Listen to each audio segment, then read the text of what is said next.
Selamat malam jemaat sekalian kasih Tuhan. Mari sebelum kita akan kembali membaca firman Tuhan dan merenungkannya, mari kita kembali masuk ke dalam doa.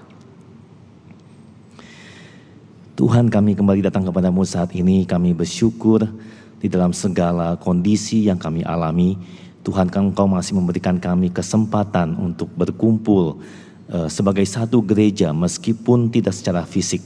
Tetapi kami tahu Tuhan, kami percaya bersama dengan saudara seiman, kami boleh mengingat kembali akan kebaikan Tuhan. Kami boleh berhenti sejenak dari segala kesibukan kami. Dan sungguh Tuhan, kami ingin mengingat kembali akan kasih setia Tuhan dalam hidup kami. Kami bisa memuji, membesarkan nama Tuhan. Kami boleh menaikkan doa kami, pujian kami di hadapan Engkau. Dan saat ini Tuhan, kami juga ingin mendengarkan suara Tuhan.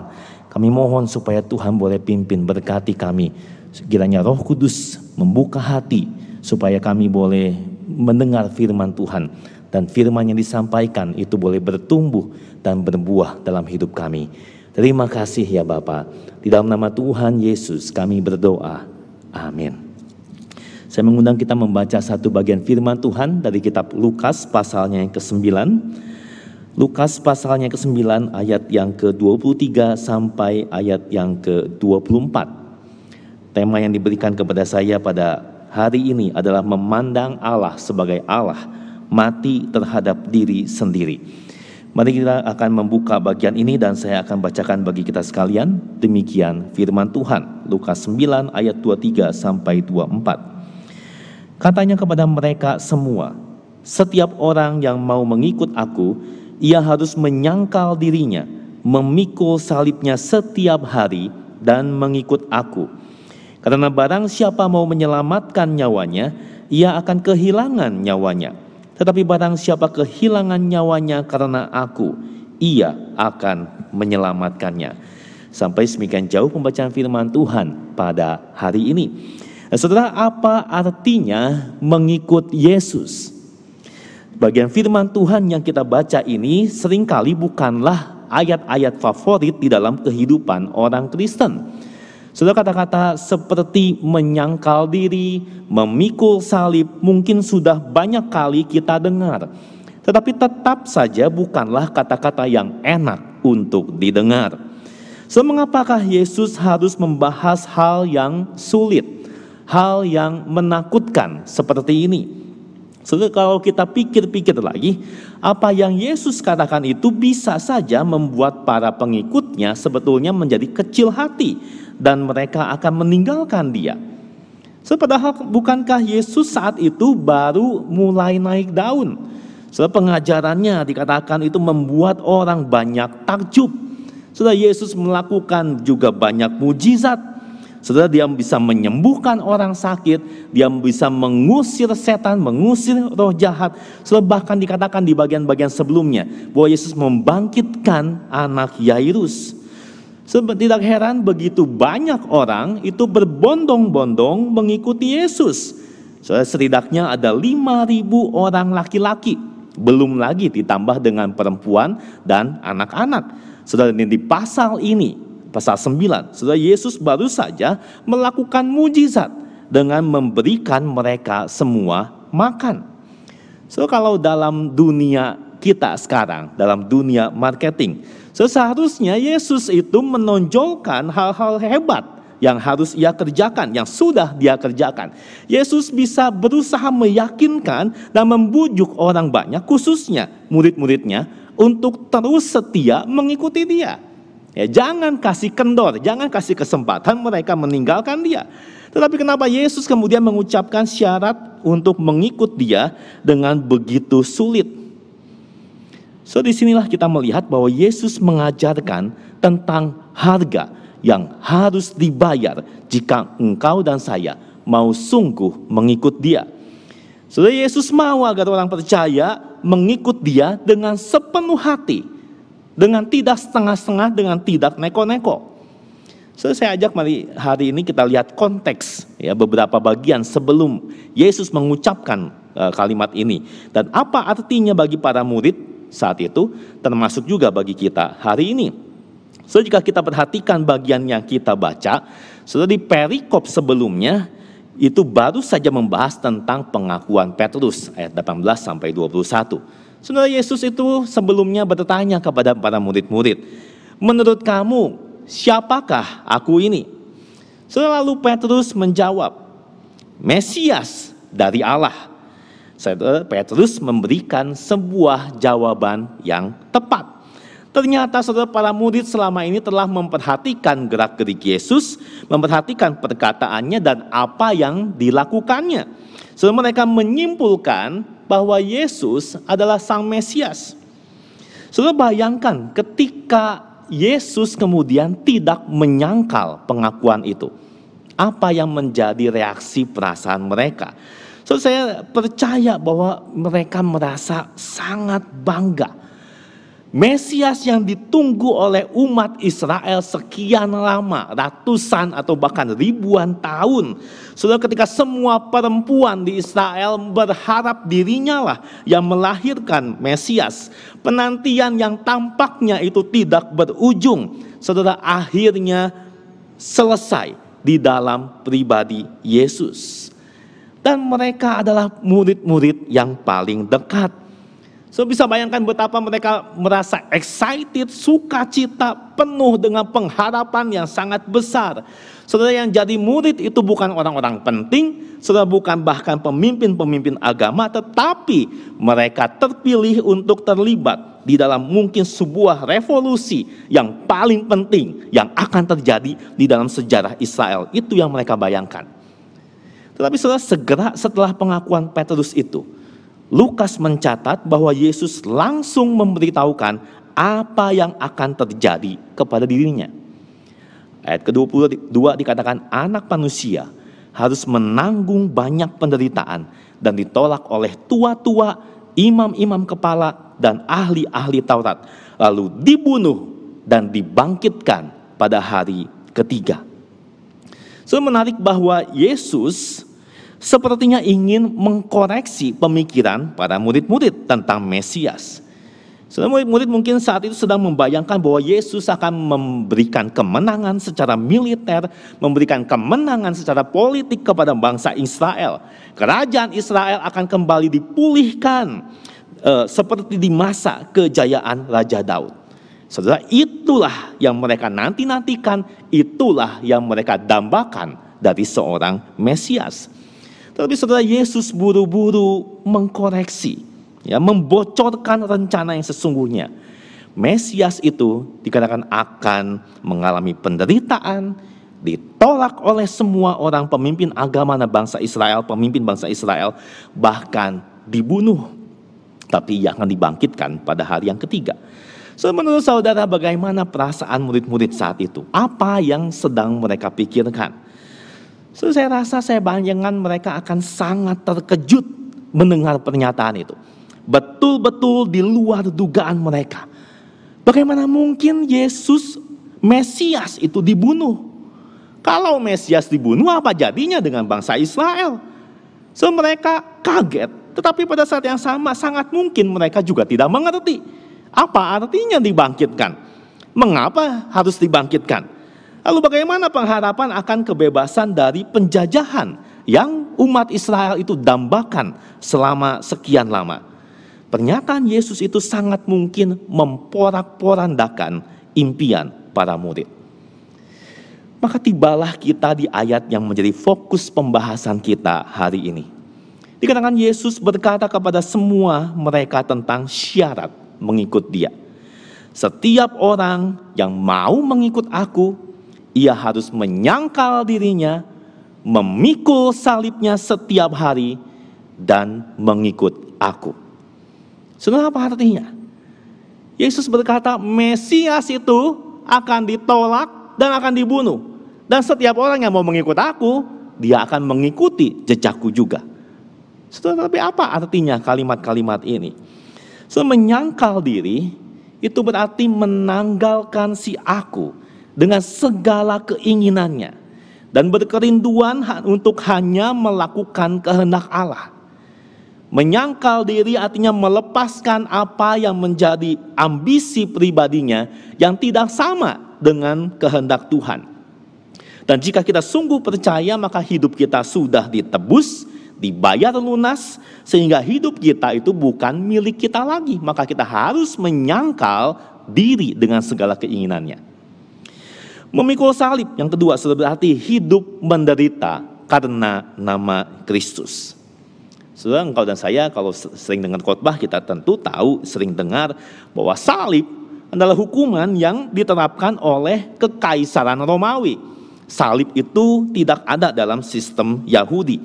Dan salib itu diperuntukkan bagi kriminal kelas kakap atau para pemberontak-pemberontak yang ingin menjatuhkan kekaisaran Romawi.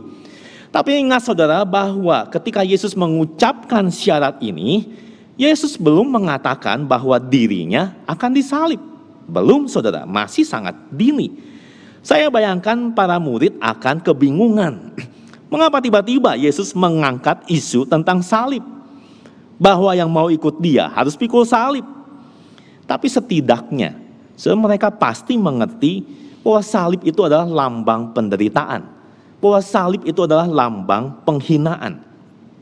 So di zaman kita sekarang mungkin kita bisa bandingkan dengan pernyataan, kalau mau jadi orang Kristen, saudara, engkau harus bersedia siap mati di kursi listrik. Saudara, mungkin itu analoginya kira-kira.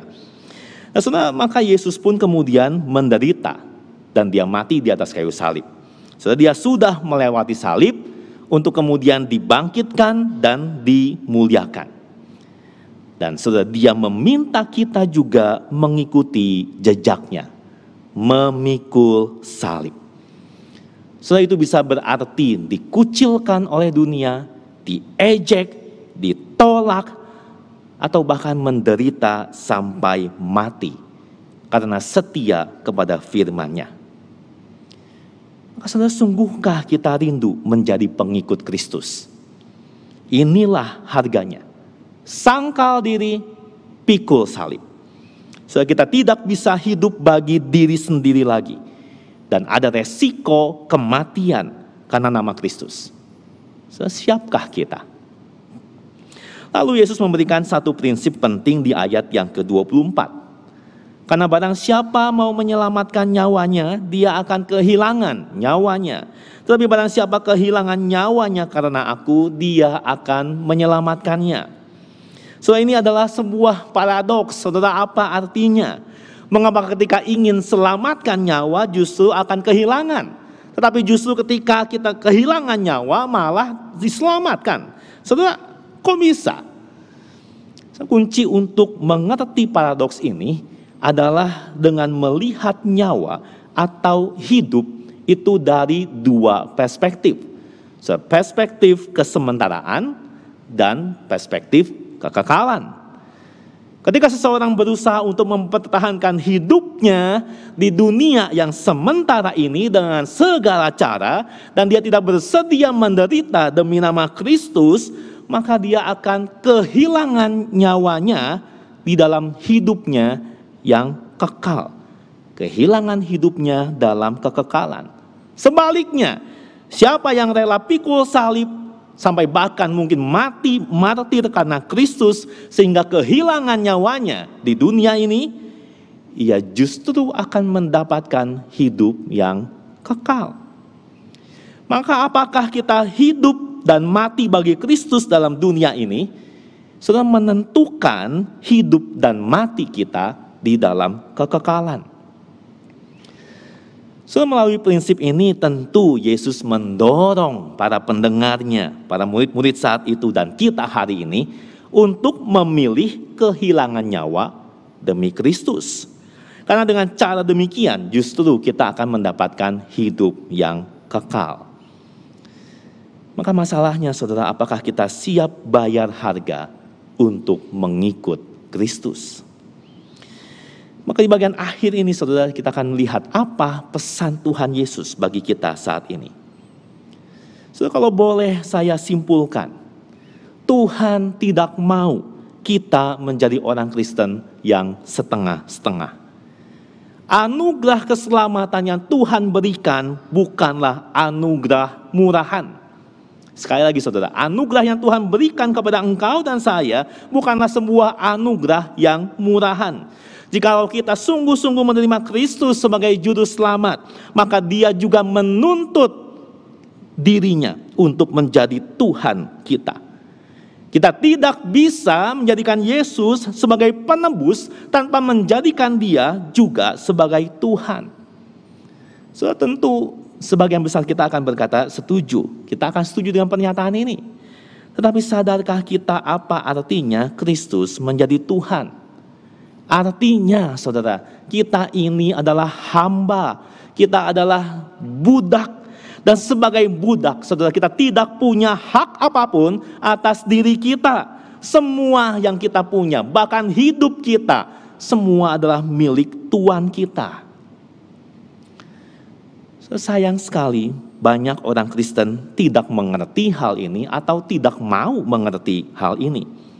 Banyak orang Kristen yang hanya suka, yang senang dengan konsep Yesus sebagai penyelamat. Artinya apa, saudara? Nanti sesudah mati masuk surga. Saudara puji Tuhan, tapi itu urusan nanti. Seperti sudah pegang tiket di tangan ini. Tetapi sekarang selama hidup di dunia, saya bebas melakukan apapun yang saya mau. Saya punya segudang ambisi, saya punya seabrak keinginan, dan di mana posisi Tuhan? Setelah itu Tuhan tidak harus selalu menjadi yang utama. Tuhan cukup menjadi salah satu bagian, salah satu aspek dalam hidup saya. Bahkan Tuhan adalah sosok yang saya bisa minta tolong untuk kabulkan semua ambisi dan semua keinginan saya itu. Maka sebagian orang Kristen, saudara, maaf kata, saudara, memperlakukan Tuhan seperti jin yang keluar dari lampu Aladin. Waktu berdoa, Tuhan saya mau ini, saya mau itu, saya mau akan banyak hal, tolong kabulkan Tuhan. Sebagai bukti bahwa Engkau mencintai saya. Dan kalau tidak terkabul, saudara, apa yang dirasakan? Kecewa, tawar hati, marah kepada Tuhan, dan mungkin tidak lagi termotivasi untuk berdoa. Tuhan, di mana Engkau? Katanya Engkau mengasihi saya. So, apakah itu hidup kekristenan? Masalahnya, saudara, kalau Tuhan harus selalu mengabulkan apa yang kita mau, maka pertanyaannya siapa yang jadi Tuhan? Siapa yang jadi hamba?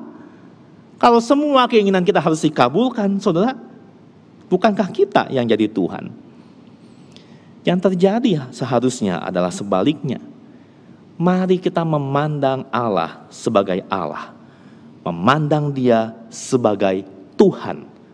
Tuhan, master kita. Maka cara pandang ini akan mengubah banyak isi doa kita.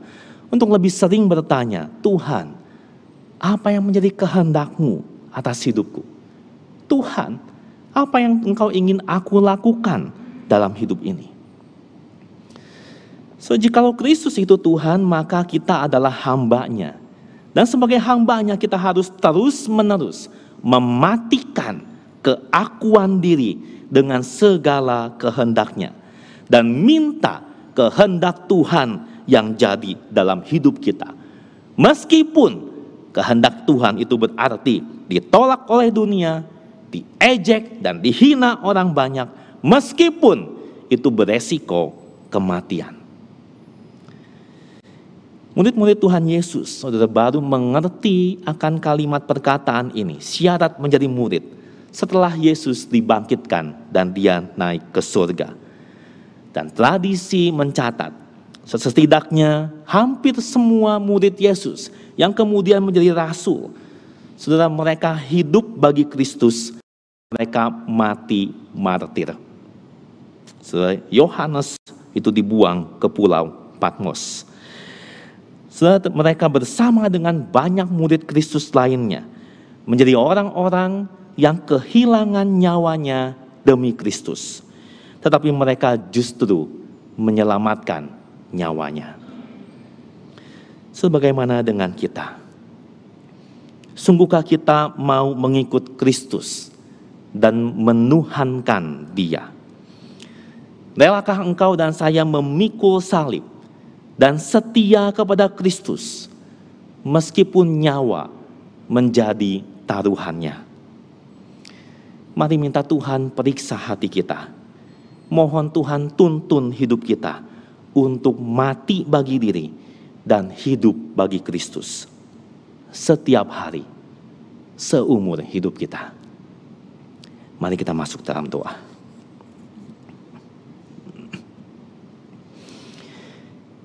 Tuhan, kami kembali tertegur akan firman Tuhan yang kami baca hari ini.